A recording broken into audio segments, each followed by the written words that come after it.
7व्या मुलीची 7वी मुलगी या मालिकेत आज पाहायला मिळणार आहे की अस्तिका आणि अद्वैत एकत्र एका रूममध्ये झोपलेले असतात. तेव्हा रुपाली अस्तिकाला आदेश देते, अस्तिका लवकर उठ, महत्त्वाचं बोलायचं आहे.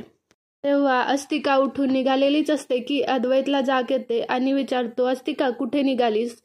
त्यावर अस्तिका म्हणते की अहो काही नाही, एकच विचारायचं होतं, तेवढं देवघरात जाऊन येऊ का? त्यावर अद्वैत म्हणतो आत्ता? त्यावर अस्तिके बोलते की बरं ठीक आहे, नाही जात आत्ता, तुम्ही आराम करा. त्यावर अद्वैत अस्तिकाला बोलतो की जा तू, शांत वाटलं की येऊन झोप. त्यावर अस्तिका बोलते की नका काळजी करू, तुम्ही झोपा.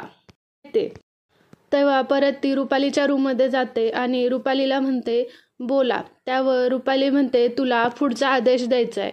त्यावर अस्तिका म्हणते तुम्ही फक्त आदेश द्या, मी घरात मृत्यूचा तांडव घालीन. त्यावर रुपाली म्हणते तुला माहिती आहे मृत्यूच्या तांडवापेक्षा मृत्यूपेक्षा घरात काय जास्त भीतीदायक असते? त्यावर अस्तिका बोलते काय? मृत्यूची भीती? तेव्हा रुपाली बोलते नाही, मृत्यूपेक्षा भयानक आहे जन्म ही मृत्यूची जननी आहे. मृत्यूचं तांडव तर होणारच, पण त्याआधी या घरात कालवज्र जन्माला येणार. त्रेतायुगात त्रिनयनेने कालवज्राची हत्या केली होती आणि म्हणूनच तो कालवज्र आता कलयुगात जन्माला येणार आणि तो कालवज्र तुझ्या पोटी जन्माला येणार. त्रेतायुगात अद्वैत माझा सेवक होता, म्हणजे तो माझ्याच वंशाचा आहे आणि तूही माझ्या वंशातीलच आहेत. यामुळे तुमच्या दोघांच्या संबंधातून जे बाळ जन्माला येईल ते कालवज्र असेल. कालवज्राच्या जन्मानंतर विरोचक आणखीनच शक्तिशाली होईल आणि त्रिनयनाच्या लेकींना मृत्यूचा महाभयंकर सामना करावा लागेल. तर अस्तिका म्हणते की हे कसं शक्य आहे? अद्वैत म्हणजे त्रेतायुगातला सुषेण आणि मला सुषेणचा सूड घ्यायचा आहे. व रुपाली म्हणते की सूड तर घ्यायचाच आहे, पण त्याआधी तुला त्याच्या बाळाची आई व्हावं लागेल. माझा आदेश लक्षात आला, या घरातल्या प्रत्येक माणसाला तडफडून मृत्यूच्या दारात आणायचं आहे. अद्वैतला सुद्धा मारायचं आहे, पण त्याआधी आपल्या वंशातला एक जन्म या कलयुगात जन्म घेता आला पाहिजे. आपला वंश या कलयुगात आला पाहिजे आणि त्यासाठी ही योग्य संधी आहे. ही संधी वाया दौडवून उपयोगाची नाही.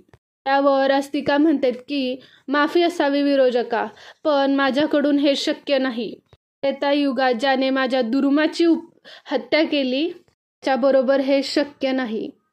कलयुगात जर युद्ध जिंकायचं असेल तर तुला माझा आदेश पाळावाच लागेल, असं रुपाली बोलते. सूड घेण्याची संधी तुला मिळेलच, पण त्यापेक्षा या कलयुगात आपलं जिंकणं खूप महत्त्वाचं आहे. त्यापेक्षाही आपण हे कलयुगातलं युद्ध जिंकावं हे सगळ्यात जास्त महत्त्वाचं आहे. युद्ध जिंकण्यासाठी फक्त शक्तीचा वापर नाही करावा लागत, बुद्धीचा वापर करावा लागतो, युक्तीचा वापर करावा लागतो. आता काय घडणार आहे, पुढे काय घडणार आहे, यापेक्षा आपल्याला पुढे काय घडवायचं आहे याचा विचार आपण जास्त केला पाहिजे. अशी युद्ध जिंकायची असतील तर तुझ्यासारख्या निष्ठावंत सेवकांशिवाय हे युद्ध जिंकता येणार नाही. त्रेतायुगात सुषेणने त्रिनयना देवीला साथ दिली आणि मला दगा दिला, म्हणून माझी हत्या झाली आणि म्हणून आपण त्रेतायुगातल्या युद्धात आपल्याला हार पत्करावी लागली. आणि कलयुगातलं युद्ध जिंकायचं असेल तर तुला माझा आदेश पाळायलाच पाहिजे. काळ होते, इंद्राणी देवघरात जाते, त्यामागे अस्तिका पाया पडायला येते. ते देवाची पूजा करतात आणि त्यांना असं दिसतं की आता ते रुपालीची पूजा करत आहेत. इंद्राणी तिथे रुपालीला बघितल्यावर चिडते आणि अस्तिकाला बोलते चल. त्यावर रुपाली म्हणते थांब असू दे, चालू दे, करा माझी पूजा. तेव्हा रुपाली बोलते की मी फक्त एवढंच बघायला आले की तुमच्या त्रिनयना देवीला जमलंय का तुमच्या नेत्राचा चेहरा पूर्ववत करायला? जमलंय, तुम्ही जप करा, पूजा अर्चा करा, काहीही करा, तुमच्या त्रिनयना देवीला नेत्राचा चेहरा पूर्ववत करता येणार नाही. रुपाली परत इंद्राणीकडे बघून म्हणते की तुला हवाय का तुझ्या आईचा चेहरा मिळवण्यासाठी मरमर करत होतीस?